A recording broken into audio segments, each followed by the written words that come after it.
สมควรแก่เวลานิมนต์พระภิกษุสงฆ์เจริญพรแม่ชีโยคีคุกเก่ากราบพระพร้อมกันอัญชลีวันทาอภิวาทอัญชลีวันทาอภิวาท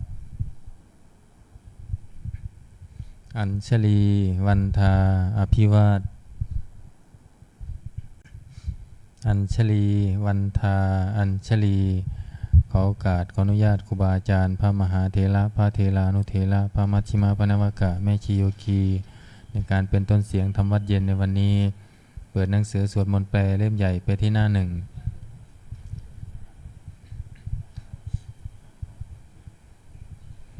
โยโสภะคะวาอะระหังสัมมาสัมพุทโธพระผู้มีพระภาคเจ้านั้นพระองค์ใดเป็นพระอรหันต์ดับเพลิงกิเลสเพลิงทุกข์สิ้นเชิงตรัสรู้ชอบได้โดยพระองค์เองสวากขาโตเยนะภะคะวะตาธัมโมพระธรรมเป็นธรรมอันพระผู้มีพระภาคเจ้าพระองค์ใดตรัสไว้ดีแล้วสุปฏิปันโนยัสสะภะคะวะโตสาวกสังโฆพระสงฆ์สาวกของพระผู้มีพระภาคเจ้า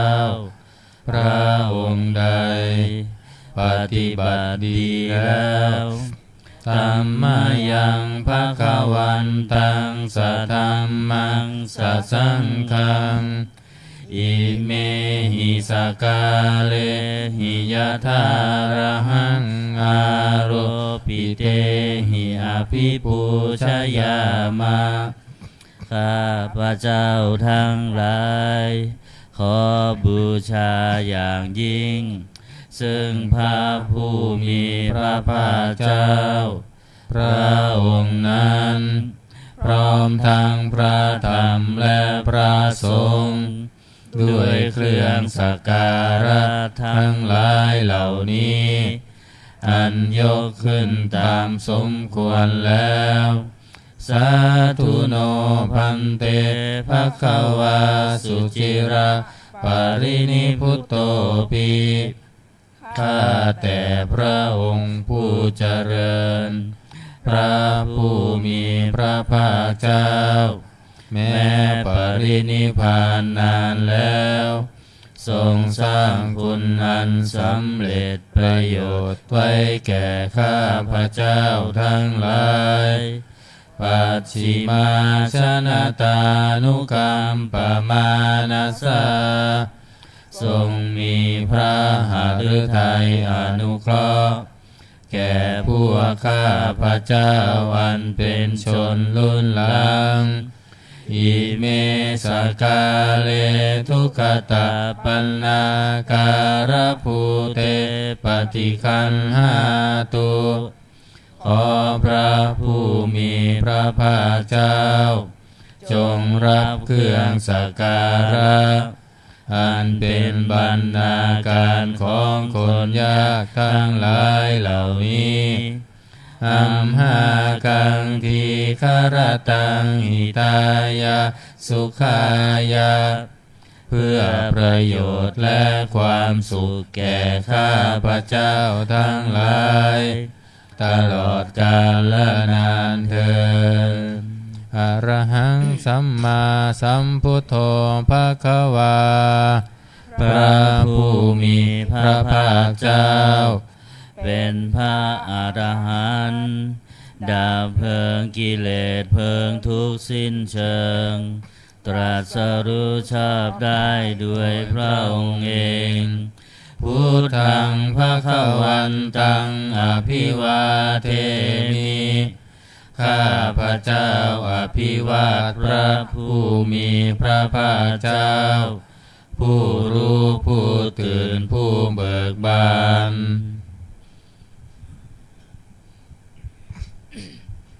ส สวากขาโตภะคะวะตาธัมโม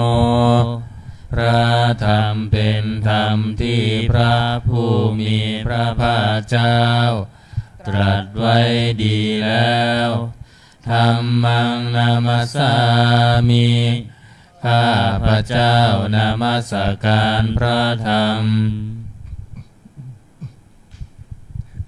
สุปฏิปันโนภะคะวะโตสาวกสังโฆพระสงฆ์สาวกของพระผู้มีพระภาคเจ้าปฏิบัติดีแล้วสังฆังนามามิ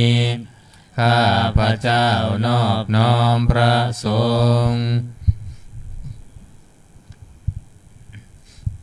หันธรรมยังพุทธัสสะภะคะวะโตบุพภากนมการังกโรมาเสตังโฆปะนะภะคะวันโตขอนอบน้อมแด่พระผู้มีพระภาคเจ้าพระองค์นั้นอะระหะโตซึ่งเป็นผู้ไกลจากกิเลสสัมมาสัมพุทธัสสะตรัสรู้ชอบได้โดยพระองค์เองนะโมตัสสะภะคะวะโตขอนอบน้อมแด่พระผู้มีพระภาคเจ้าพระองค์นั้นอะระหะโตซึ่งเป็นผู้ไกลจากกิเลสสัมมาสัมพุทธัสสะตรัสรู้ชอบได้โดยพระองค์เองนะโมตัสสะภะคะวะโตขอนอบน้อมแด่พระผู้มีพระภาคเจ้าพระองค์นั้นอะระหะโตซึ่งเป็นผู้ไกลจากกิเลสสัมมาสัมพุทธัสสะตรัสรู้ชอบได้โดยพระองค์เองเปิดหนังสือไปที่หน้า19ธรรมวัดเย็นหน้า19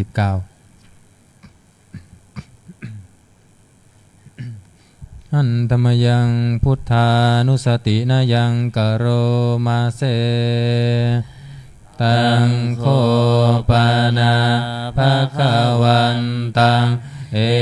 วังกัลลยาโนกิตติสัพโทอภุคโตก็กิตติศักดิ์อันงามของพระผู้มีพระภาคเจ้านั้นได้ฟุ้งไปแล้วอย่างนี้ว่าอิติปิโสภะคะวาเพราะเหตุอย่างนี้พระผู้มีพระภาคเจ้านั้นอะระหังเป็นผู้ไกลจากกิเลสสัมมาสัมพุทโธเป็นผู้ตรัสรู้ชอบได้โดยพระองค์เองวิชาจารณะสัมปันโนเป็นผู้ถึงพร้อมด้วยวิชาและจารณะสุขโตเป็นผู้ไปแล้วด้วยดีโลกวิทูเป็นผู้รู้โลกอย่างแจ่มแจ้งอนุตตโรปุริสธรรมสารถิ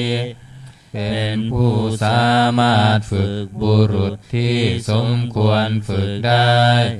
อย่างไม่มีใครยิ่งกว่าสัทธาเทวมนุษย์สานัง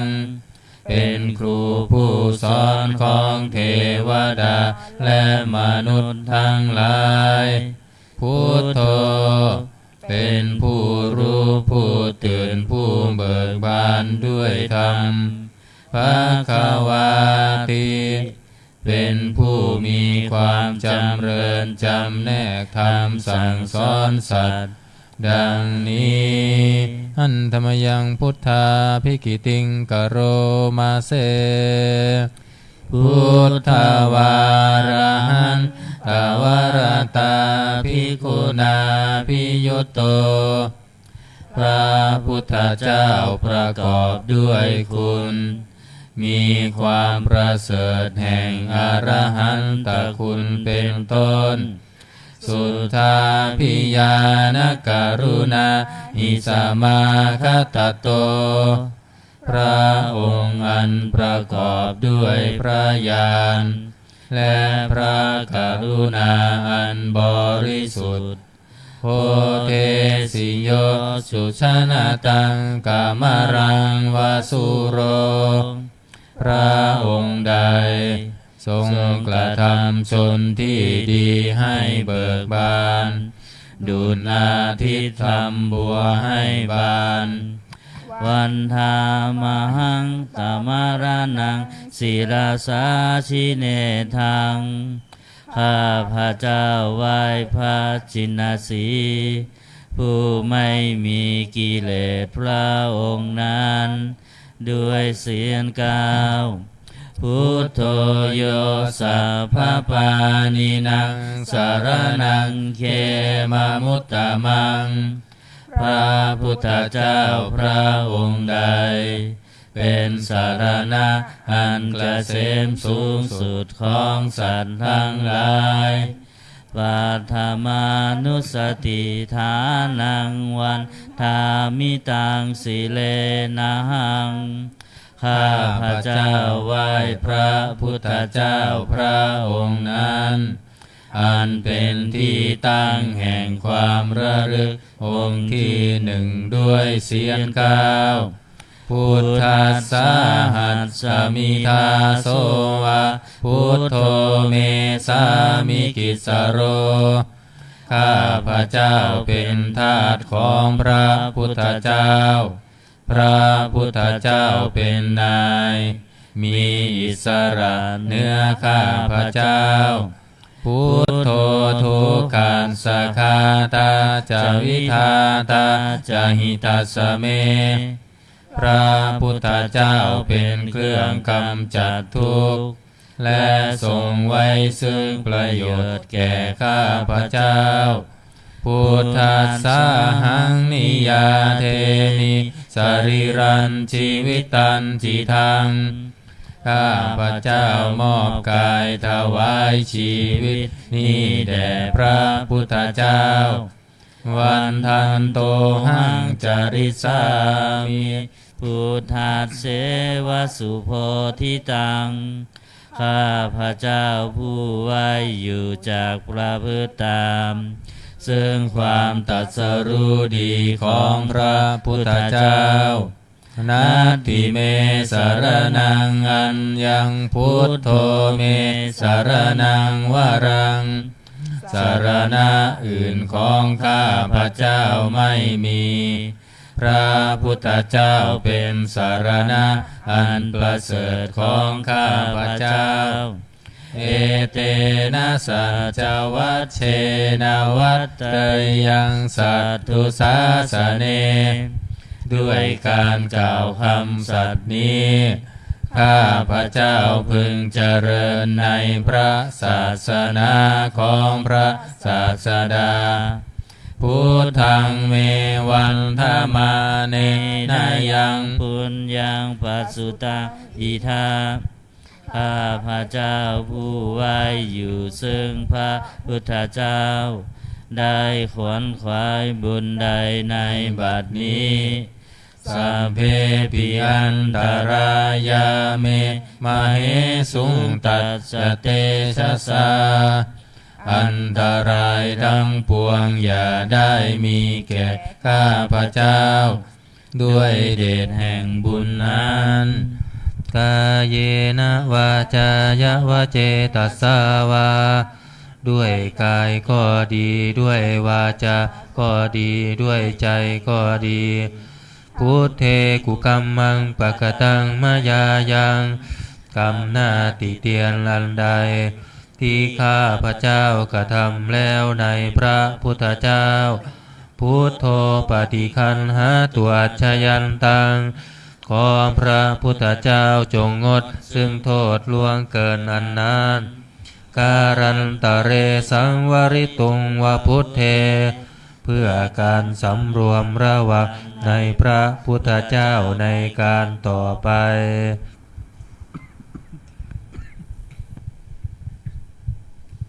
อันธรรมยังธรรมานุสตินายังกโรมาเสสวาหาโตภะคะวะตาธัมโมพระธรรมเป็นสิ่งที่พระผู้มีพระภาคเจ้าตรัสไว้ดีแล้วสันทิฏฐิโกเป็นสิ่งที่ผู้ศึกษาและปฏิบัติพึงเห็นได้ด้วยตนเองอาการิโกเป็นสิ่งที่ปฏิบัติได้และให้ผลได้ไม่จำกัดการเอหิปัสสิโกเป็นสิ่งที่ควรกล่าวกับผู้อื่นว่าท่านจงมาดูเถิดโอปานายิโกเป็นสิ่งที่ควรน้อมเข้ามาใส่ตัวปัจจตังเวทิตัสโพวินยูหิติเป็นสิ่งที่ผู้รู้ก็รู้ได้เฉพาะตนดังนี้อันธรรมยังธรรมาภิกิติงกโรมาเสสวาคาตาตาทิคุณายโยภาวะเสนาเสยโยพระธรรมเป็นสิ่งที่ประเสริฐเพราะประกอบด้วยคุณคือความที่พระผู้มีพระภาคเจ้าตรัสไว้ดีแล้วเป็นต้นโยมัคคปากปริยัติวิโมกขเพโทเป็นธรรมอันจำแนกเป็นมรรคผลปริยัติและนิพพานธัมโมกุโลกัปปัตตนาตถาธาริธารีเป็นธรรมทรงไว้ซึ่งผู้ทรงธรรมจากการตกไปสู่โลกที่ชั่ววันธามหังตมหารังวรธรรมเมตังข้าพระเจ้าไหว้พระธรรมอันประเสริฐนั้นอันเป็นเครื่องขจัดเสียซึ่งความมืดธัมโมโยสัพพปานินังสรณังเขมามุตตมังพระธรรมใดเป็นสารณะอันเกษมสูงสุดของสัตว์ทั้งหลายทุติยานุสติทานังวันทามิตังสิเรนังข้าพระเจ้าไหว้พระธรรมนั้นอันเป็นที่ตั้งแห่งความระลึกองค์ที่สองด้วยเสียงก้าวธรรมัสสาหัสสมิทาโสวะธัมโมเมสามิกิสโรข้าพระเจ้าเป็นทาสของพระธรรมพระธรรมเป็นนายมีอิสระเหนือข้าพระเจ้าธัมโมทุกขัสสะคาตาจะวิทาตาจะหิตัสสะเมพระธรรมเป็นเครื่องกำจัดทุกข์และทรงไว้ซึ่งประโยชน์แก่ข้าพระเจ้าธรรมัสสาหังนิยาเทมิสรีรันชีวิตันจิทังข้าพระเจ้ามอบกายถวายชีวิตนี้แด่พระธรรมวันทันโตหังจาริสามิธรรมัสเสวสุธรรมตังข้าพระเจ้าผู้ไหวอยู่จากประพฤติธรรมซึ่งความเป็นธรรมดีของพระธรรมนัตถิเมสารนังอัญญธัมโมเมสารนังวรัง สารณะอื่นของข้าพระเจ้าไม่มีพระธรรมเป็นสารณะอันประเสริฐของข้าพระเจ้าเอเตนะสัจจวัชเชนะวัตเตยังสัตถุสาสเนด้วยการกล่าวคำสัตย์นี้ข้าพระเจ้าพึงเจริญในพระศาสนาของพระศาสดาธัมมังเมวันธมาเนนะยังปุญญังปสุตังอิทาข้าพระเจ้าผู้ไหวอยู่ซึ่งพระธรรมได้ขวนขวายบุญใดในบัดนี้สัพเพปิอันตรายะเมมะเหสุงตัสสะเตชะสาอันตรายทั้งปวงอย่าได้มีแก่ข้าพระเจ้าด้วยเดชแห่งบุญนั้น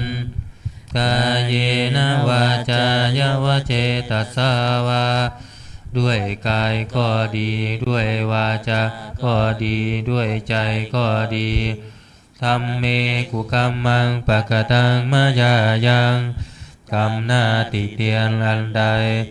ที่ข้าพระเจ้ากระทำแล้วในพระธรรม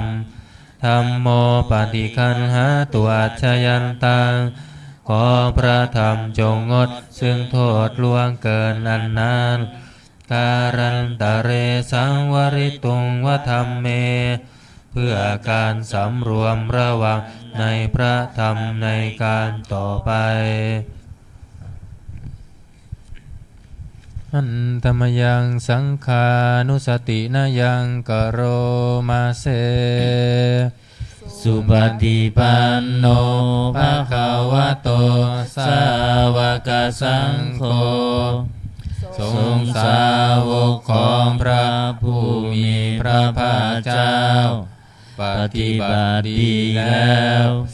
อุชุปฏิปันโนภะคะวะโตสาวกสังโฆทรงสาวกของพระผู้มีพระภาคเจ้าปฏิบัติตรงแล้วยายะปฏิปันโนภะคะวะโตสาวกสังโฆ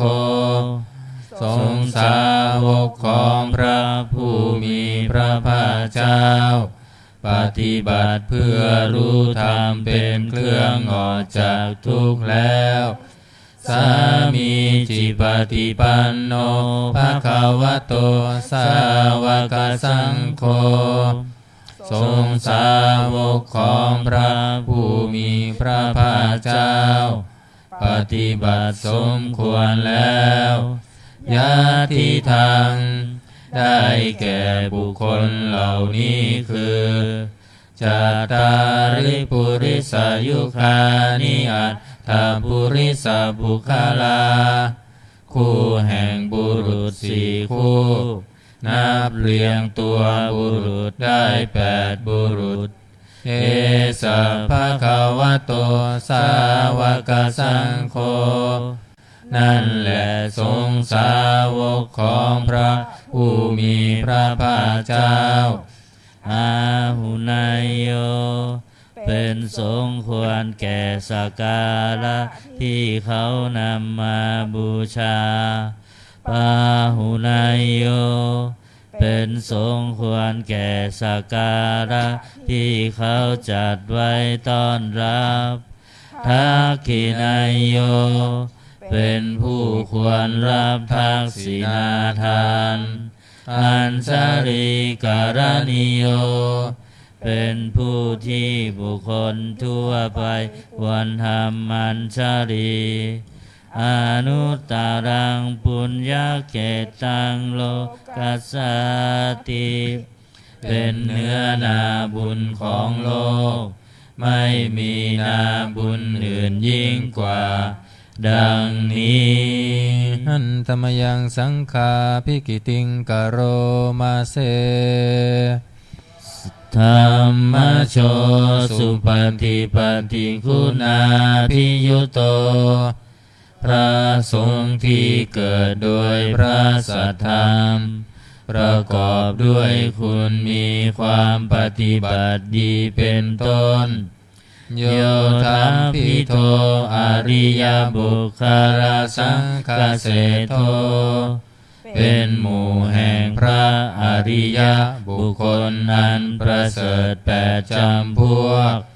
สีราธิธรรมปวาราสยกายจิตโตมีกายและจิตอันอาศัยธรรมมีศีลเป็นต้นอันบวรวันธามหังธรรมริยานาคานังสุสุทังข้าพระเจ้าไหว้หมู่แห่งพระอริยเจ้าเหล่านั้นอันบริสุทธิ์ด้วยดีสังโฆโยสัพพปานินังสารนังเขมามุตตมังพระสงฆ์หมู่ใดเป็นสารณะอันเกษมสูงสุดของสัตว์ทั้งหลายตติยานุสติทานังวันธามิตังสิเรนะหังข้าพระเจ้าไหว้พระสงฆ์หมู่นั้นอันเป็นที่ตั้งแห่งความระลึกองค์ที่สามด้วยเสียงกล่าวสังฆัสสะหัสสมิทาโสวะสังโฆเมสามิกิสโรข้าพระเจ้าเป็นทาสของพระสงฆ์พระสงฆ์เป็นนายมีอิสระเหนือข้าพระเจ้าสังโฆทุกขัสสะคาตาจาวิทาตาจาหิตัสสะเมพระสงฆ์เป็นเครื่องกำจัดทุกข์และทรงไว้ซึ่งประโยชน์แก่ข้าพระเจ้าสังฆัสสะหังนิยาเทมิสรีรันชีวิตันจิตังข้าพระเจ้ามอบกายถวายชีวิตนี้แด่พระสงฆ์วันทันโตหังจาริสามิสังฆัสโสปฏิปันนตังข้าพระเจ้าผู้ไหวอยู่จักประพฤติตามซึ่งความปฏิบัติดีของพระสงฆ์นาทิเมสารนังอัญญังสังโฆเมสารนังวรังสารณะอื่นของข้าพระเจ้าไม่มีพระสงฆ์เป็นสารณะอันประเสริฐของข้าพระเจ้าเอเตนะสัจจวัชเชนะวัตตยังสัตตุสาสเนด้วยการกล่าวคำสัตย์นี้ข้าพระเจ้าพึงเจริญในพระศาสนาของพระศาสดาสังฆังเมวันธรรมาเนนะยะปุญญังปสุตังอิทาข้าพระเจ้าผู้ไหวอยู่ซึ่งพระสงฆ์ได้ขวนขวายบุญใดในบัดนี้สัพเพปิอันตรายามิมาเหสุตัสสะเตชะสาอันตรายทั้งปวงอย่าได้มีแก่ข้าพระเจ้าด้วยเดชแห่งบุญนั้นกายเยนะวาจายวเจตสาวาด้วยกายก็ดีด้วยวาจาก็ดีด้วยใจก็ดีสังเคกุกัมมังปะกตังมายายังกรรมหน้าติเตียนอันใดที่ข้าพระเจ้ากระทำแล้วในพระสงฆ์สังโฆปฏิคันหาตัวอัจฉยันตังขอพระสงฆ์จงงดซึ่งโทษล่วงเกินนั้นการันตะเรสังวริตุงวสังเคเพื่อการสำรวมระวังในพระสงฆ์ในการต่อไปเปิดหนังสือไปที่หน้า38โอวาทปาติโมกข์หน้า38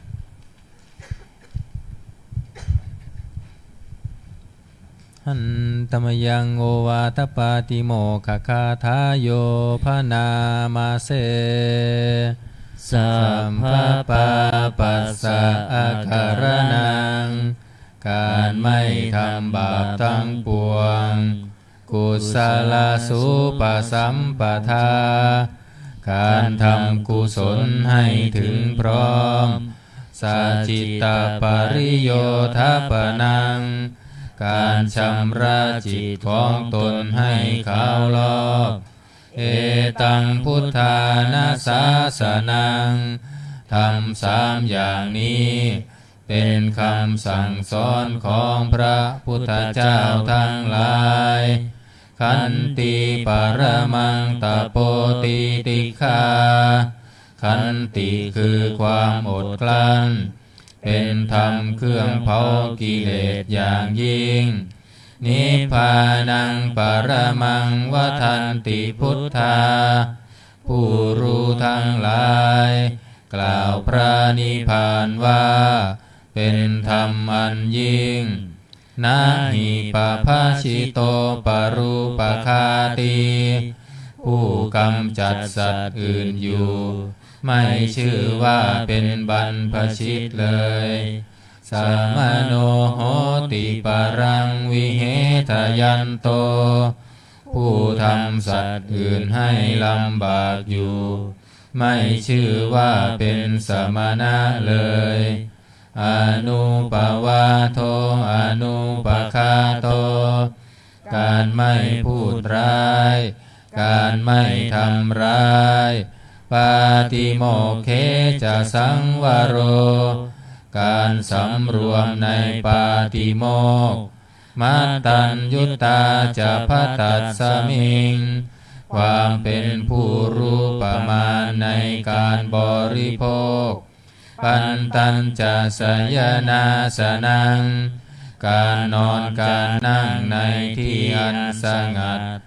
อาทิจิตเตจะอายโยโคความหมั่นประกอบในการทำจิตให้ยิ่งเอตังพุทธานาสาสนังทำ6อย่างนี้เป็นคำสั่งสอนของพระพุทธเจ้าทั้งหลายเปิดมาหน้า27หน้า27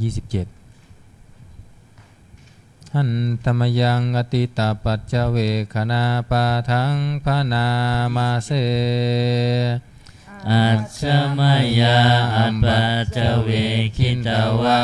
ยังจีวรังปริพุตังจีวรใดอันเรานุ่งห่มแล้วไม่ทันพิจารณาในวันนี้ตังยาวะเทวาสิตัสสะปฏิฆาตายะจีวรนั้นเรานุ่งห่มแล้วเพียงเพื่อบำบัดความหนาวอุณหัสสะปฏิฆาตายะเพื่อบำบัดความร้อนดังสมกะสวาตาตาปสิริงสัพพสัมผัสสานังปฏิฆาตายะเพื่อบำบัดสัมผัสอันเกิดจากเหลือบยุงลมแดดและสัตว์เลื้อยคลานทั้งหลายยาวะเทวาหิริโกปินาปฏิชาทานัตถังและเพียงเพื่อปกปิดอวัยวะอันให้เกิดความละอายอาชมยาอัตปัจจเวคิตวาโยวินทปาโตปริพุโตบิณฑบาตใดอันเราฉันแล้วไม่ทันพิจารณาในวันนี้โสเนวัฏวายาบิณฑบาตนั้นเราฉันแล้วไม่ใช่เป็นไปเพื่อความเพลิดเพลินสนุกสนานนามาทายาไม่ใช่เป็นไปเพื่อความเมามันเกิดกำลังพลังทางกายนามันดานายา ไม่ใช่เป็นไปเพื่อประดับนาวิภูสนายะไม่ใช่เป็นไปเพื่อตกแต่งยาวะเทวะอิมัสสกายัสสทิฏฐิยาแต่ให้เป็นไปเพื่อความตั้งอยู่ได้แห่งกายนี้ยาปนายะเพื่อความเป็นไปได้ของอัตภาพวิหิงสุปารติยาเพื่อความสิ้นไปแห่งความลำบากทางกายพระมจาริยานุคาหายะเพื่ออนุเคราะห์แก่การประพฤติพรหมจรรย์อิติปุรานันจะเวทนาปฏิหังคามิด้วยการทำอย่างนี้เราย่อมระงับเสียได้ซึ่งทุกขเวทนาเก่าคือความหิวนาวันจะเวทนังนาอุปาเทสามิและไม่ทำทุกขเวทนาไม่ให้เกิดขึ้นยาตราจะเมภวิสติอนวัชตาจะภาสุวิหารโรจาติอันหนึ่งความเป็นไปโดยสะดวกแห่งอัตภาพนี้ด้วยความเป็นผู้หาโทษมิได้ด้วยและความเป็นอยู่โดยผาสุกด้วยจักมีแก่เราดังนี้อัจฉมยาอัมปัญจเวคินตวายังเสนาสนังปริพุตังเสนาสนะใดเราใช้สอยแล้วไม่ทันพิจารณาในวันนี้ตังยาวะเทวาสิตัสสะปฏิฆาตายะเสนาสนะนั้นเราใช้สอยแล้วเพียงเพื่อบำบัดความหนาวอุลหัสสะปฏิฆาตายะเพื่อบำบัดความร้อนดังสมากาสวาตาตาปาสิริงสัพพสัมผัสสานังปฏิฆาตายะเพื่อบำบัดสัมผัสนั้นเกิดจากเหลือบยุงลมแดดและสัตว์เลื้อยคลานทั้งหลายยาวะเทวะอุตุปริสยวิโนทานังปฏิสัลลานารามัทังเพียงเพื่อบรรเทาอันตรายอันพึงมีจากดินฟ้าอากาศและเพื่อความเป็นผู้ยินดีอยู่ได้ในที่หลีกเล่นสำหรับภาวนาอัจฉมยาอัมปัจจเวคินตวายโยคิลานะปัจจยาเพสัชชะปริคาโรปริพุตโตคิลานะเพสันบริคารใด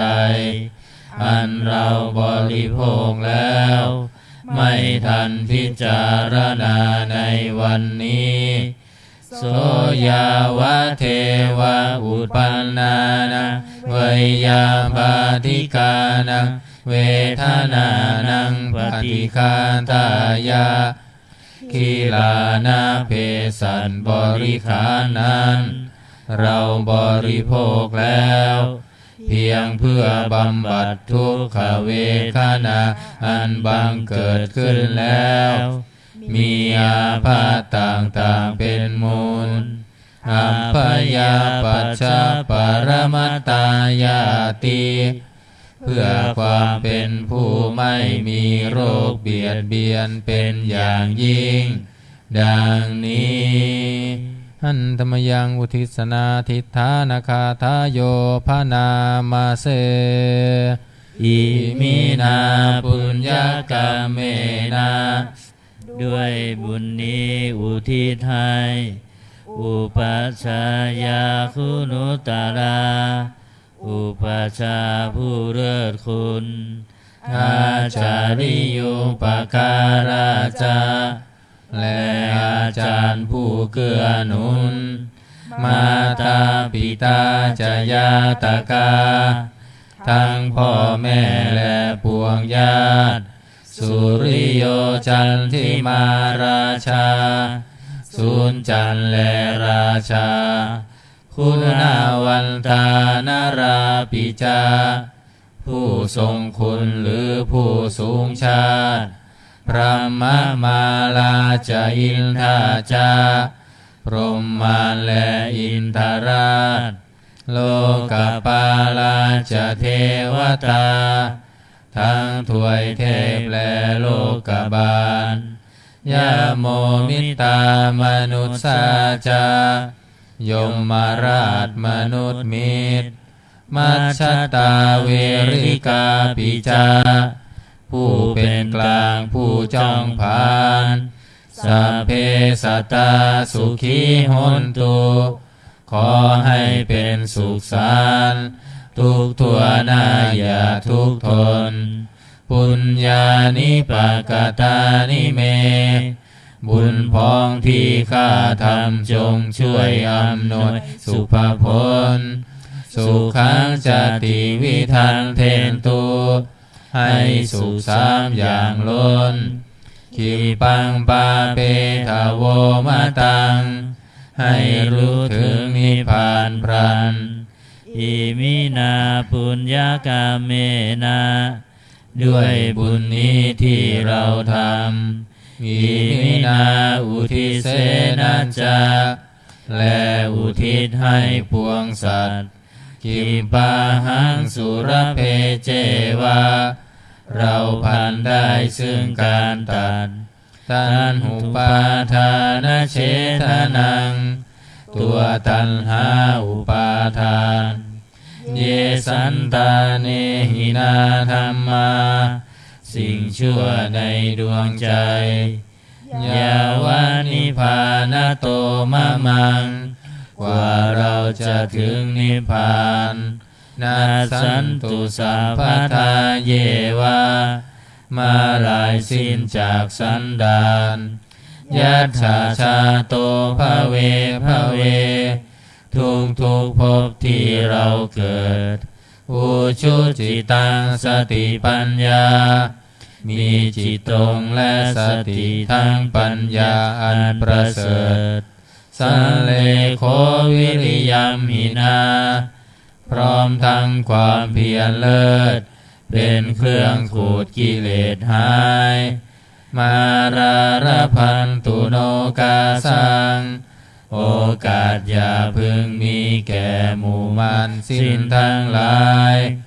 กาตุนจาวิริเยสุเมเป็นช่องประทุษลายทำลายล้างความเพียรจมพุทธาธิปาวโรนาโทพระพุทธผู้บวรนาถธัมโมนาโทวรุตตโมพระธรรมที่พึงอุดมนาโทปัจเจกพุทโธจาพระปัจเจกพุทธสมสังโฆนาโทตโรมะมังโทพระสงฆ์ที่พึงพยองเตโสตมานุภาเวนะด้วยอานุภาพนั้นมาโลกาสังลพันตุมา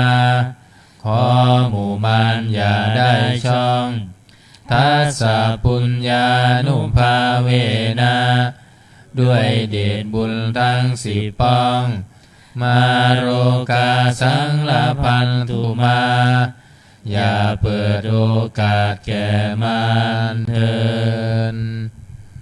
หนังสือมนต์พิธีเล่มเหลืองหน้า51 51 51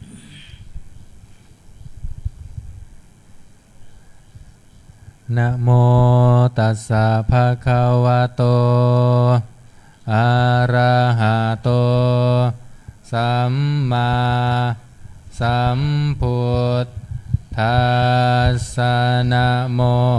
ตัส สัพพะคะวะโตอะระหะโตสัมมาสัมพุทธัสสะนะโมตัสสะภะคะวะโตอะระหะโตสัมมาสัมพุทธัสสะพุทธังสรณังคัจฉามิธัมมังสรณังคัจฉามิสังฆังสรณังคัจฉามิทุติยัมปิพุทธังสรณังคัจฉามิทุติยัมปิธัมมังสรณังคัจฉามิทุติยัมปิสังฆังสรณังคัจฉา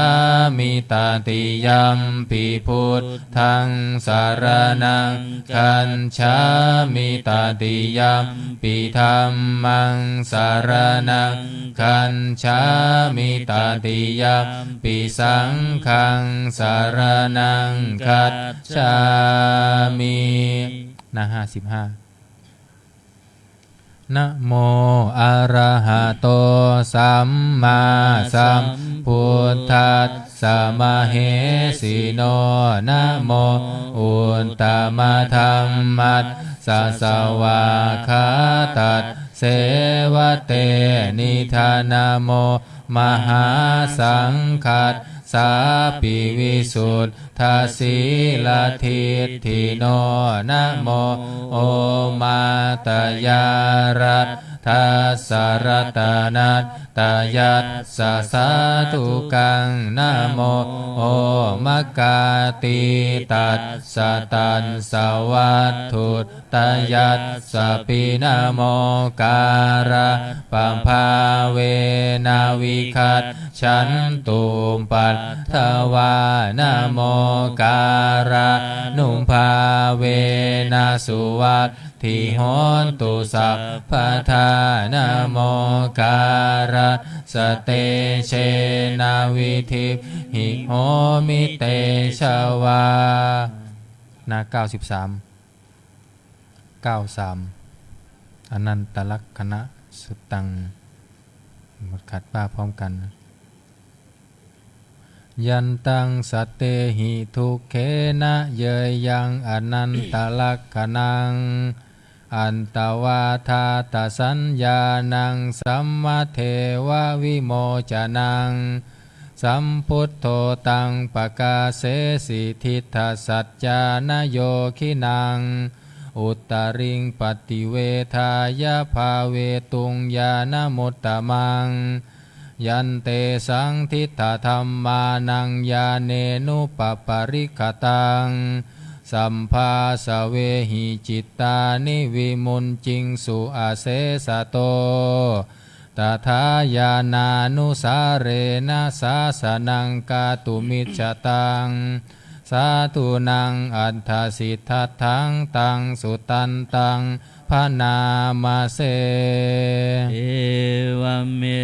สุตังเอกังสมัยยังภควาภารานาสิยังวิหารติสิปัตตะเนมิคทาเยตาระโคภควาปัญจวัคคีเยภิกขุอามันเตสิรูปังภิกขเวอนัตตารูปัญจหิทังภิกขเวอัตตาอัปภวิสสนยิทังรูปังอาภาทายสังวัตเตยลัพเพทะจารูเปเอวังเมรูปังโหตุเอวังเมรูปังมาอโหสิติยาสมะจะโคภิกขเวรูปังอนัตตาตัสสมารูปังอาภาธา ยาสังวัตตตินาจาราภติลูเปเอวังเมรูปังโหนตุเอวังเมรูปังมาอโหสิติเวทนาอนัตตาเวทนาจะหิทังภิกขเวอัตตาอาภวิสนะยิทังเวทนาอาภาทายสังวัตเตยลัพเพทะจเวทนายะเอวังเมเวทนาโหตุเอ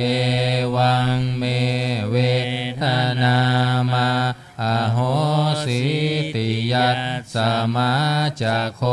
ภิกขเวเวทนาอนัตตาตัสสมาเวทนาอาภาทายสังวัตตินัจจลภติเวทนายะเอวังเมเวทนาโหตุเอวังเมเวทนามาอโหสิติสัญญาอนัตตาสัญญาจะหิทังภิกขเวอัตตาอัปภวิสนะยิทังสัญญาอาภาทายสังวัตเตยลัพเพทะจสัญญายะเอวะเมสัญญาโหตุเอวะเมสัญญามาอโหสิติยัสสมาจะโคภิกขเวสัญญาอนัตตาตัสสมาสัญญาอาภาทายสังวันตตินันจลาภติสัญญายะเอวะเมสัญญาโหตุเอวะเมสัญญามาอโหสิติสังขาราอนัตตาสังขาราจะหิทังภิกขเวอัตตาอัปภวิสังสุนายิทังสังขาราอาภาทายสังวัตเตยยุงลัพเพทะจสังขาเรสุเอวังเมสังขาราโหนตุเอวังเม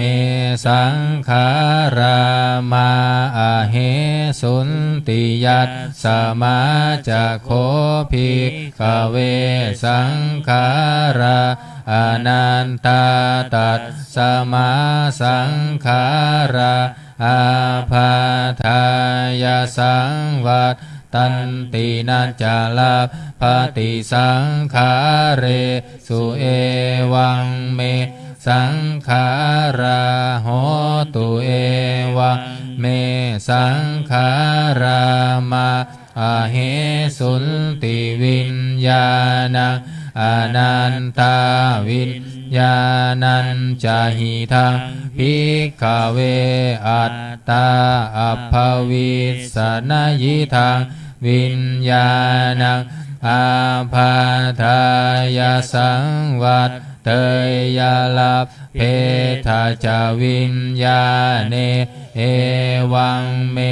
วิญญาณังโหตุเอวังเมวิญญาณังมาอโหสิ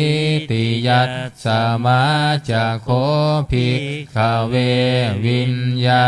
ณังอนันตาตัสสมาวิญญา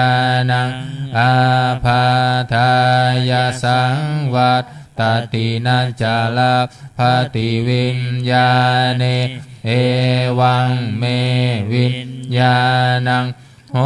ตุเอวังเมวิญญาณังมาอโหสิ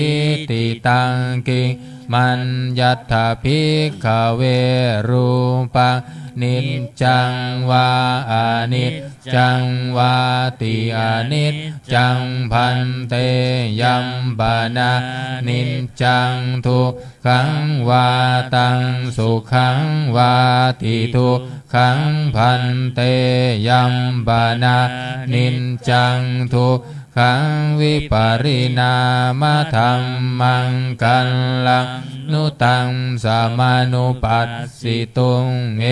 ตังมะมะเอโสหามาส สามิเอโสเมอัตตาติโนเหตังพันเตตังกิงมัญญัตถภิกขเวเวทนานิจจาวาอนิจจาวาติอนิจจาพันเตยัมปนานิจจังทุกขังวาตังสุขังวาติทุกขังพันเตยัมปนานิจจังทุกขังวิปริณามธัมมังกัลลังนุตังสามานุปัสสิตุงเอตังมะมะเอโสหามัสสามิเอโสเมอัตตาติโนเหตังพันเตตังกิงมัญญัตถภิกขเวสัญญานิจจาวาอนิจจาวาติอนิจจาพันเตยัมปนานิจจังทุกขังวาตังสุขังวาติทุกขังพันเตยัมปนานิจจังทุกขังวิปริณามธัมมังกัลลังนุตังสามานุปัสสิตุงเอตังมะมะเอโสหามัสสามิเอโสเมอัตตาติโนเหตังพันเตตังกิงมัญญัตถภิกขเวสังขารานิจจาวาอนิจจาวาติอนิจจาพันเตยัมปนานิจจังทุกขังวาตังสุขังวาติทุกขังพันเตยัมปนานิจจังทุกขังวิปริณามธัมมังกัลลังนุตังสามานุปัสสิตุงเอตังมะมะเอโสหามันสามิเอโสเมอัตตาติโนเหตังพันเตตังกิงมัญญัตถภิกขเววิญญาณังนิจจังวาอนิจจังวาติอนิจจังพันเตยัมปนานิจจังทุกขังวาตังสุขังวาติทุกขังพันเตยัมปนานิจจังทุกขังวิปริณามธัมมังกัลลังนุตังสามานุปัสสิตุงเอตังมะมะเอโสหามัสสามิเอโสเมอัตตาติโนเห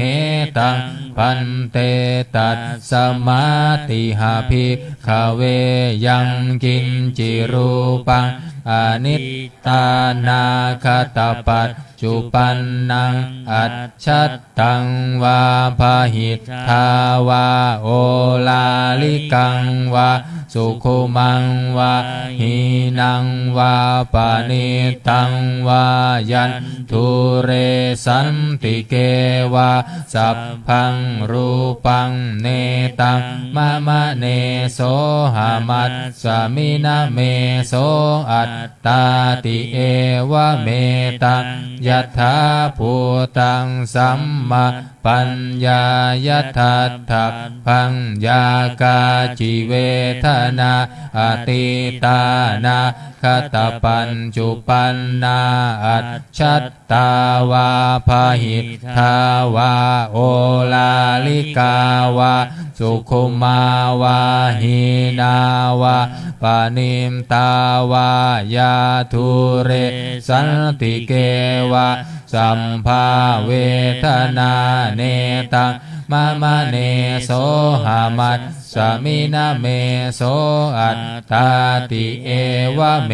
ตังยะถาภูตังสัมมาปัญญายทัตถะพังยากาจิสัญญาอติตานาคตปัจจุปันนาอัจฉัตตาวาพาหิตทาวาโอลาลิกาวาสุขุมาวาหินาวาปานิตาวายาทุเรสันติเกวาสัพพาสัญญาเนตังมะมะเนโสหามัสสมินะเมโสอัตตาติเอวะเมตังยะถาภูตังสัมมาปัญญายทัตถะพังเยเกจิสังขาราอติตานาคตปัจจุปันนาอัจฉัตตาวาพาหิมทาวาโอลาลิกาวาสุขุมาวาหินาวาปานิมตาวาเยทุเรสันติเกวาสัพเพสังขาราเนตังมะมะเนโสหามัสสมินะเมโสอัตตาติเอวะเมตังยะถาภูตังสัมมาปัญญายทัตถะพังยังกินจิวิญญาณังอติตานาคตปัจจุปันนังอัจฉัตตังวาพาหิตทาวาโอลาลิกังวาสุขุมังวาหินังวาปานิมตังวายันทุเรสันติเกวาสัพพังวิญญาณังเนตังมะมะเนโสหามัสสมินะเมโสอัตตาติเอวะเมตังยะถาภูตังสัมมาปัญญายทัตถะพังเอวังปัสสังภิกขเวสุตตวาอริยสาวโกรูปัสสมิงปินิมพินทติเวทนายาปินิมพินทติสัญญายาปินิมพินทติสังขาเร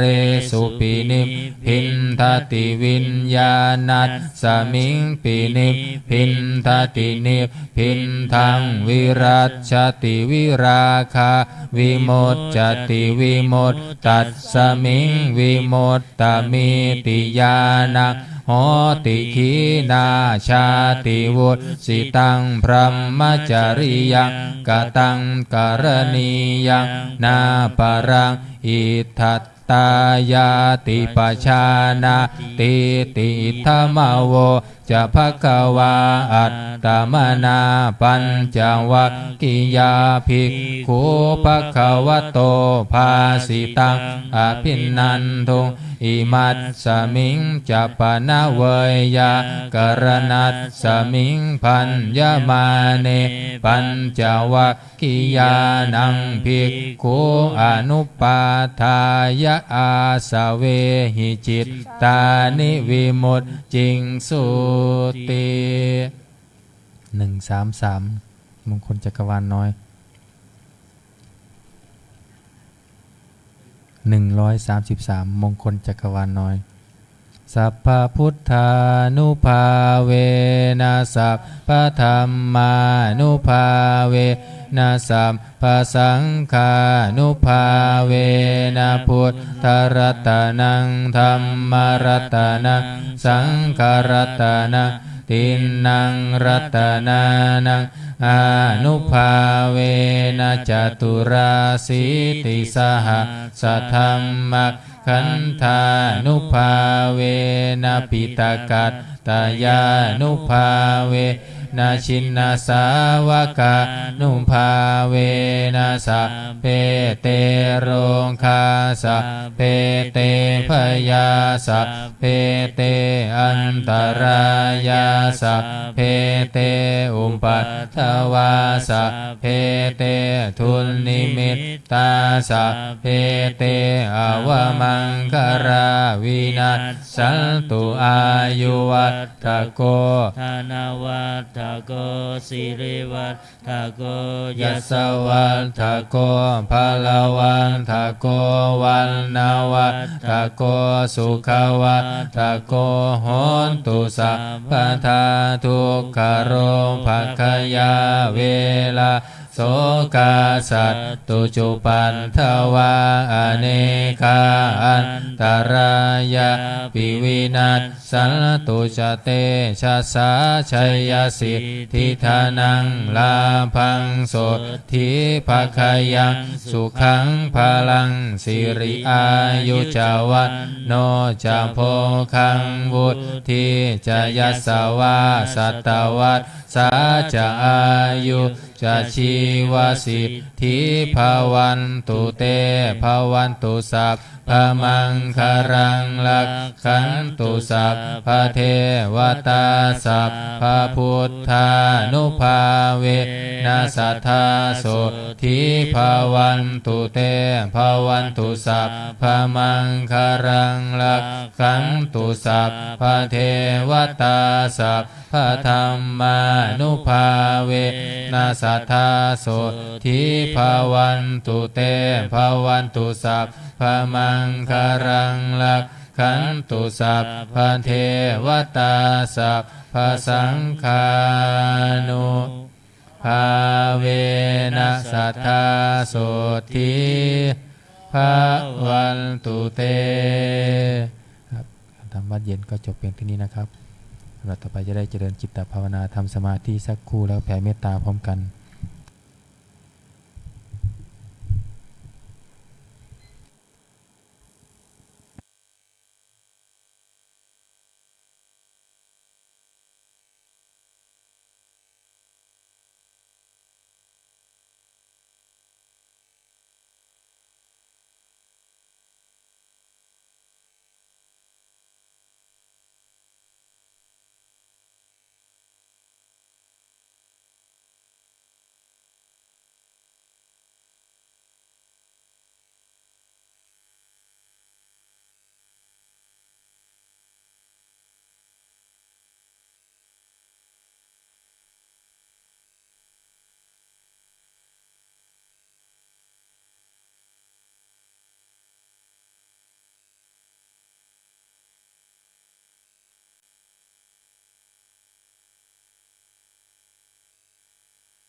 สมควรแก่เวลา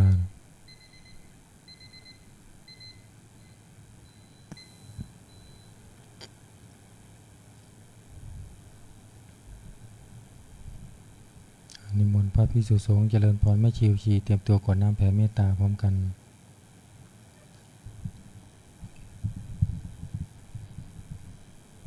อิทังทานากรรมังนิพพานะปัญจโยโหนตุโนนิจจังอิทังศีลกัมมังนิพพานะปัญจโยโหนตุโนนิจจังอิทังภาวนากัมมังนิพพานะปัญจโยโหนตุโนนิจจังยังกินจิกุลสาลังกันตัมพังกัมมะสัมเพหิอัมเหหิกันตังปุญญังโนอนุโมทันตุสุนันตุพลโตเยเทวาอัสสมิงทาเนอาทิคาตาทิคายุกาสันทาหนตุสัมเพสัตตาสุขีอัตตานังปาริหารันตุมาตาปิตาสุกิตาหนตุทุกขาปามุญจันตุสัมเพยาตากาสุขิตาหนตุทุกขาปามุญจันตุสัมเพอายาตากาสุขิตาหนตุทุกขาปามุญจันตุสัมเพปิสาสัมเพยัคขะสัมเพเปตาสุขิตาหนตุทุกขาปามุญจันตุสัมเพนังคันตาสุขิตาหนตุทุกขาปามุญจันตุสัมเพเทวาสุขิตาหนตุทุกขาปามุญจันตุสัมเพอาจาริโยปัจจายาสุขิตาหนตุทุกขาปามุญจันตุสัมภะสัมปติโยสามิชันตุโวคุกเขาวันทาหลวงพร้อมกันวันทามิพุทธังสัมภะเมวะโตสังฆามะทาเมพันเทวันทามิธัมมังสัพพะเมวะโตสังฆามะทาเมพันเทวันทามิสังฆังสัมภะเมวะโตสังฆามะทาเมพันเทวันทามิคารุงอุมปัจจายาจาริเยสะพะเมวะโตสังฆามะทาเมพันเตวันทามิกัมมัฏฐานังสัพพะเมวะโตสังฆามะทาเมพันเตวันทามิอาราเมพันทัสสิมังสัมภะเมวะโตสังฆามะทาเมพันเตวันทามิเจติยังสัมภะสัมภัตตาเนสุปันธิทิตาสารีระธาตุมหาโพธิพุทธารูปังสักกาลังสัทธานาคาโลเกเทวะโลเกพรหมโลเกชังพุธิเปรังกะติเปสารีระธาตุโยเกสาธาตุโยอะระหันตธาตุโยเจติยังกันทะพุทธิงยานตุราสีติสหัสเสธัมมะกันเทสัพเพสัมปาตะเจติยังอหังวันทามิสัมภาโสอัญชลีวันทาอภิวาทอัญชลีวันทาอภิวาทอัญชลีวันทาอภิวาทอัญชลีวันทาอัญชลี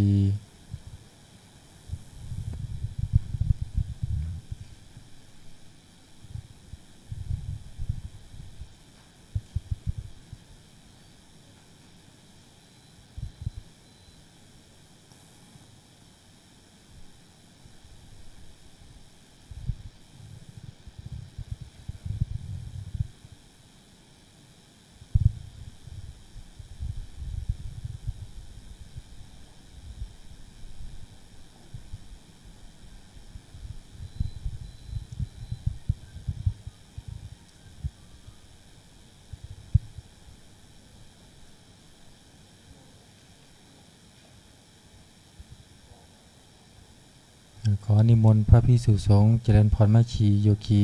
ก้มหมอบบรรทาน้อยพระอาจารย์เจ้าคุณพร้อมกันสาธุวันทามิพันเตสัพพะปาราทากามัตถาเมพันเตมายะกตังปุญญาสามินาอนุโมทิตาพังสามินากตังปุญญาไมหังทาตาพังสาธุสาธุอนุโมทามิยัตตาโรธรรมาวัฏันติอายุวันโนสุขังพะลังสาธุสาธุสาธุนิมนต์พระภิกษุสงฆ์นั่งตามสบาย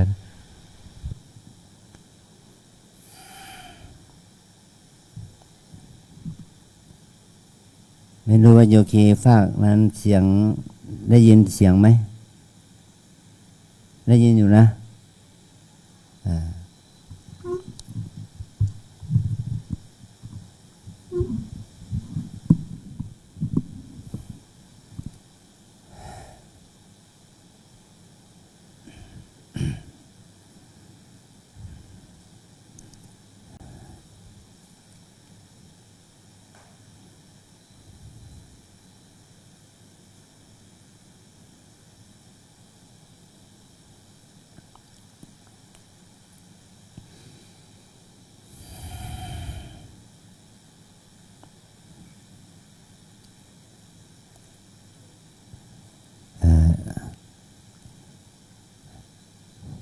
วันนี้เป็นวันที่25มีนาคมพุทธศักราช2568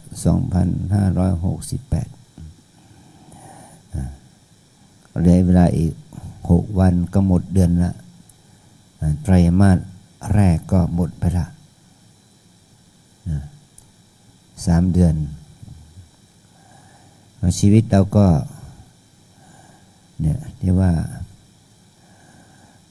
ชีวิตที่ผ่านมาประมาณ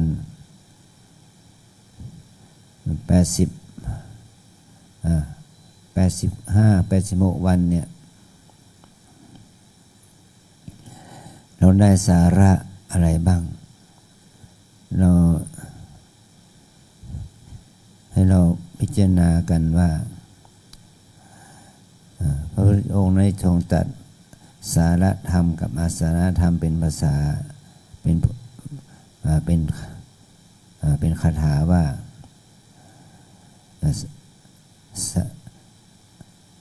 สาเลสารมติโนอสาเลสารมติโนเดสารังนาทิคัจฉันติสัมมาสังกัปปะโคจเดบุคคลใดรู้ว่าสิ่งที่มีสาระว่าเป็นสาระสิ่งที่ไม่เป็นสาระว่าไม่เป็นสาระบุคคลนั้นชื่อว่าเป็นผู้ดำริถูกย่อมประสบกับสิ่งที่มีสาระเนี่ยเราทั้งหลายถ้าเราพัฒนาจิตพัฒนาชีวิตเรานี่ประกอบด้วยสุจริตว่าจิตใจเรานี่น้อมไปในทางสุจริตมีพฤติกรรมที่ดีงามเป็นไปในทานศีลภาวนาแล้วก็ทำกิจกรรมทำหน้าที่ของความเป็นบุตรเป็นธิดาเป็นพ่อเป็นแม่เป็นอาจารย์ลูกศิษย์เป็นประชากรที่ดีของประเทศชาติเป็นคนที่ทำกิจกรรมน้อยใหญ่ประกอบด้วยความดีงาม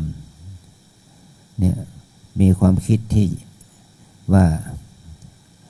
เราจะต้องทำความดีเพื่อก้าวข้ามสิ่งที่เป็นความชั่วอกุศลเพื่อให้เราจะได้อานิสงส์ผลก็คือว่าใน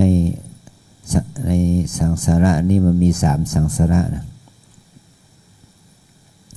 เหติมะสังสาระแปลว่าการหมุนเวียนอยู่ใน ในสังสาระเบื้องต่ำก็คือว่านี่พี่สัตว์ทั้งหลายเป็นอสุรกายดิรัจฉานเนี่ยมันเป็นเหตุทิมะสังสาระแบบสังสาระเบื้องต่ำไม่มีโอกาสที่จะทำบุญเลยทานศีลภาวนาก็ทำได้น้อยนี่เราเรียกว่าเหตุทิมะสังสาระที่เป็นไปเบื้องต่ำวิถีชีวิตก็ไม่เป็นไปทางบุญเป็นไปทางอกุศลเป็นบาปเสียส่วนมากแต่ว่าพวกเราเนี่ยเป็นมนุษย์เนี่ยแล้วก็ได้เกิดมาเป็นมนุษย์สุคติไปเกิดเป็นเทพเทวดาทั้งเทวโลกเขาเรียกว่ามัชชิมะสังสาระเป็นสังสาระเบื้องสูงมีโอกาสที่จะบำเพ็ญทานศีลภาวนาทำคุณงามความดีในการที่จะประพฤติปฏิบัติธรรมกรรมฐานภาวนาทำให้ชีวิตของเรานั้นดีขึ้นเป็นมนุษย์เป็นเทวดาเป็นพรหมเราสามารถที่จะทำความดีที่จะทำให้เรานั้นเข้าถึงอริยทรัพย์อริยธรรมให้ได้บรรลุถึงมรรคผลนิพพานเป็นเบื้องต้นได้เราเรียกตัวเองว่ามัชชิมะสังสาระเป็นสังสาระเบื้องกลางยังมีความเกิดแก่เจ็บตายเป็นกันแต่การเกิดแก่เจ็บตายเนี่ยที่เป็นทางที่ดีเนี่ยก็มีคติที่เป็นสุคติแปลว่าคติเป็นทางที่ดีถ้าเราได้ทำบำเพ็ญความงามความดีในฐานะที่เป็นมนุษย์ได้บำเพ็ญทานศีลภาวนาเจริญสมถะภาวนาวิปัสสนาภาวนาก็ได้ชื่อว่าได้สร้างเหตุให้เกิดสังสาระเบื้องต้นเบื้องท่ามกลางและเบื้องสูงได้อันที่สามอุปริมะสังสาระแปลว่าสังสาระเบื้องสูงผู้ที่เกิดในพรหมโลกรูปพรหมอรูปพรหมเป็นมีอายุยืนยาวมีความสุขกว่าภพภูมิอื่นเพราะว่าเขามีพื้นฐานจิตดีบำเพ็ญสมาธิภาวนาวิปัสสนาภาวนาให้เข้าถึงฌานถึงมรรคผลเบื้องสูงแต่ยังไม่พ้นทุกข์คือยังไม่เป็นพระอรหันต์นี่แหละเรียกว่าบุญบุคคลที่ได้อานิสงส์ของบุญที่ได้เป็นเกิดในอุปนิมะสังสาระเบื้องบนแต่ว่าผู้ที่เมื่อเราเป็นเกิดเป็นมนุษย์ได้เกิดมาพบพระพุทธศาสนาได้ประพฤติปฏิบัติธรรมกรรมฐานภาวนาให้เรานั้นได้เข้าใจถึงกฎแห่งไตรลักษณ์อนิจจังทุกขังอนัตตาแล้วสามารถละความคิดผิดความรู้ผิดความเห็นผิดได้ทำให้เราเข้าถึงธรรมที่ทำให้เราพ้นจากสังสาระคือแบบอสังสาระใช่ไหมให้เราเข้าถึงพ้นถึงความที่ไม่มีสังสาระวิสังมันก็เข้าถึงมรรคผลนิพพานเป็นที่สุดได้มันไม่มีสังสารวัฏแล้ววิวัตตะมันเข้าถึงวิวัตตธรรมอันนี้เป็นเป้าหมายไม่ว่าเราขณะนี้เราจะไม่ถึงเป้าหมายนั้นแต่ให้เรารู้ว่ามีทางรู้ทางพระใหม่นะเรารู้ทางออกจากทุกข์แต่เรายังไม่เห็นเรายังไม่ถึงเป้าหมายนะเราทุกคนก็มีกิเลสอยู่เมื่อกี้โยคีคนหนึ่งก็มาถามอาจารย์เนี่ยแล้วว่าเราจะพ้นจากกิเลสได้ยังไงอยากจะพ้นทุกข์ก็เหมือนกับว่าเราปลูกฝังธัญพืชต้นไม้อะไรอย่างเนี้ยไว้มันยังเป็นต้นอ่อนอยู่ยังมีรากมีใบอ่อนอยู่แต่มันยังไม่โตมันไม่แก่มันไม่โตมันจะไม่มีดอกมีผลในวันนี้ในเดือนนี้ปีนี้แต่ถ้าเราปลูกฝังแล้วมันเติบโตให้เรานึกว่ามันจะต้องเติบโตเมื่อมันมีอายุเป็น 15 ปี 10 ปี 20 ปีอะไรเนี่ยมันก็จะได้มีผลเราจะได้เห็นผลถ้าเราเปรียบเทียบว่าพวกเราเนี่ยได้ปฏิบัติกรรมฐานภาวนาเนี่ยมันก็จะทำให้เรานั้นได้บุญกุศลทำให้เราได้สุคติก่อนได้มนุษย์สมบัติสวรรค์สมบัติแล้วก็สุดท้ายก็ถ้าเราปฏิบัติเพื่อความละทุกข์ละกิเลสตัณหาได้ก็จะทำให้เราพ้นสังสาระเข้าถึงมรรคผลนิพพานเป็นที่สุดได้นี่ว่าเราได้เข้าถึงอุปนิมะแล้วเข้าถึงวิวัตธรรมธรรมที่ออกจากวัฏทุกข์นะเป็นข้อธรรมถ้าเราได้ปฏิบัติอย่างนี้ก็จะทำให้เราก้าวข้ามสังสาระได้อันนี้เหตุให้เกิดผลเหตุที่จะให้เกิดผลก็คือว่าเราจะต้องบำเพ็ญกุศลหมายถึงว่าบำเพ็ญทานศีลภาวนาใดๆก็ขอให้เราตั้งใจตั้งอธิษฐานจิตว่าขอให้เราทั้งนั้นได้สิ้นอาสวะกิเลสสิ้นมรรคให้เข้าถึงมรรคผลนิพพานเป็นที่สุดได้ถ้าเราอธิษฐานว่าให้เรามีฐานะร่ำรวยมีทรัพย์มากเป็นเศรษฐีมีทรัพย์มีอำนาจวาสนามรศักดิ์ถ้าเราทำอย่างนี้ก็มันก็ได้อานิสงส์ช้าไปเพราะเราไปติดอยู่ในสิ่งเหล่านั้นแต่ถ้าเราปฏิบัติทำกรรมฐานภาวนาน้อยใหญ่ทานศีลภาวนาให้เราก้าวข้ามความปรารถนาความยึดติดยึดถือมันก็จะทำให้เราได้ปฏิบัติในทางที่ดีงามขึ้นจะทำให้เราก็พ้นจากอาสวะกิเลสเป็นต้นได้อันนี้เราจะเห็นว่าสิ่งนี้มันเป็นจะให้เราจะเข้าถึงนั้นได้อย่างไรก็คือต้องปฏิบัติวิปัสสนากรรมฐานตามแนวสติปัฏฐานสี่นี้ทุกคนทุกรูปจะต้องปฏิบัติตามแนวนี้ครูบาอาจารย์ท่านก็ปฏิบัติตามแนวนี้ว่าเจริญกายเวทนาจิตธรรมและเราเนี่ยเป็นคนที่เกิดในยุคนี้เป็นผู้ที่รุ่มหลงอยู่ในความสวยความงามเรื่องกามคุณอารมณ์เรื่องวัตถุนิยมกันมากเราจะต้องพิจารณากายเราอย่างบ่อยๆให้เราภาวนาพิจารณากายอยู่บ่อยๆกายานุปัสสนากรรมฐานนี่แหละนะเราจะต้องพิจารณากายอยู่บ่อยมันจะทำให้เราก้าวข้ามความยึดติดว่าเป็นของสวยของงามเป็นต้นได้นะเนี่ยครูบาอาจารย์พระอัฏฐกถาจารย์ท่านได้กล่าวไว้ว่าดูกายเพื่อให้เรานั้นละกามดูเวทนาเพื่อให้เรานั้นละความติดสุขละความติดในสุขดูจิตเพื่อให้โยคีนั้นละความยึดมั่นว่าจิตเป็นของเที่ยงแล้วก็ดูสภาวะธรรมต่างๆก็เพื่อให้โยคีพูดบัตธรรมนั้นให้รู้ถึงความเป็นของไม่ใช่ความไม่มีตัวตนเป็นอนัตตาหมายความว่าเราทั้งหลายเนี่ยมันมีวิปลาสธรรมวิปลาสธรรม3อย่างคือว่ามีความ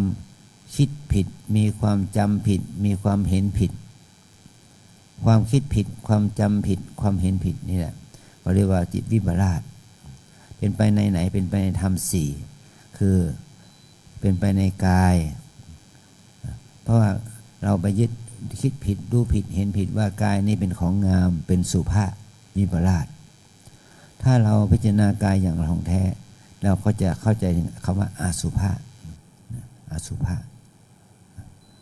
แปลว่าไม่งามแล้วก็ถ้าเราพิจารณาดูเวทนาที่เราติดในสุขนั้นไม่ดูความเห็นผิดว่าเป็นสุขภพภูมิไหนที่เกิดก็อยากจะมีความสุขอันนี้ก็ถ้าเราพิจารณาบ่อยๆเข้าก็จะเห็นว่าเวทนานี่เป็นทุกข์ถ้าเราดูจิตล่ะถ้าเราจิตดูสภาพจิตเหมือนเราว่าจิตตานุปัสสนาดูจิตก็เห็นว่าจิตนี่เป็นของไม่เที่ยงมันพันแปรปรวนเปลี่ยนแปลงมี มีความเกิดดับมากมายก็เนี่ยแล้วก็ถ้าเราดูสภาวะธรรมต่างๆเนี่ยก็ทำให้ว่าตัวสภาวะธรรมรูปนามขันธ์ห้านี่แหละกายใจเนี่ยเป็นของไม่ใช่ตัวตนเป็นอนัตตาจะทำให้เราเข้าใจถึงความว่าร่างความจำผิดคิดผิดรู้ผิดเนี่ยจะทำให้เราละความเป็นอัตตาความรู้สึกความเห็นว่าเป็นอัตตาเป็นตัวเป็นตนเนี่ยถ้าเราเข้าใจอย่างนี้ครับจะทำให้การปฏิบัติของเรานั้นได้ก้าวหน้าขึ้นได้บ่มเพาะกุศลความดีที่ถูกต้องให้เกิดขึ้นกับเราสืบต่อไปนะอันนี้เป็นข้อธรรมเป็นข้อคิดว่ามันยากที่จะเข้าถึงแต่ถ้าเราได้ประพฤติปฏิบัติแล้วมันจะทำให้เราเข้าถึงได้เป็นสภาวธรรมที่จะทำให้เราได้มีความคิดมีความจำมีความเห็นที่ถูกต้องเป็นสัมมาทิฏฐิเป็นคุณงามความดีที่เกิดขึ้นเนี่ย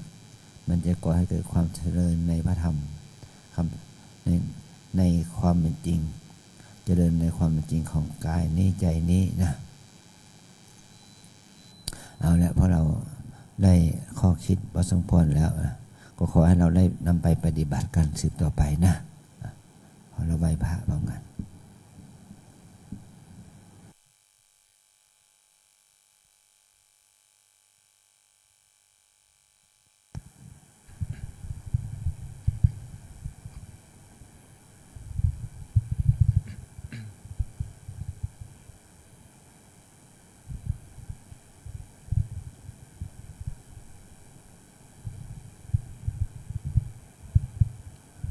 สัมพุทโธ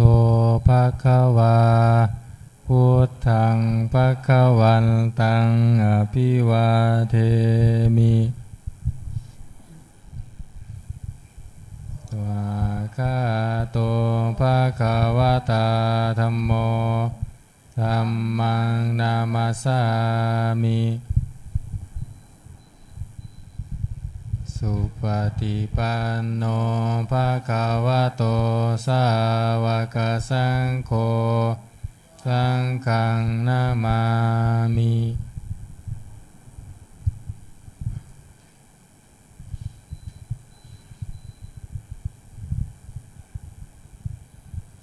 นิมนต์พระภิกษุสงฆ์กับพระอาจารย์เจ้าคุณพร้อมกันแม่ชีโยคีกราบทีหลังอัญชลีวันทาอภิวาทอัญชลีวันทาอภิวาทอัญชลีวันทาอภิวาทอัญชลีวันทาอัญชลีขอเชิญแม่ชีและโยคีทุกท่านน้อมกราบท่านเจ้าคุณอาจารย์พร้อมกันค่ะอัญชลีวันทาอภิวาท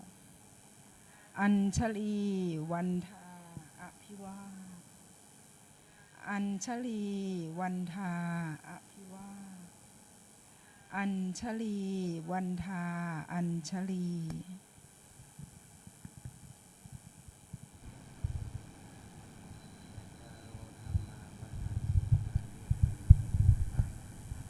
สาธุสาธุสาธุ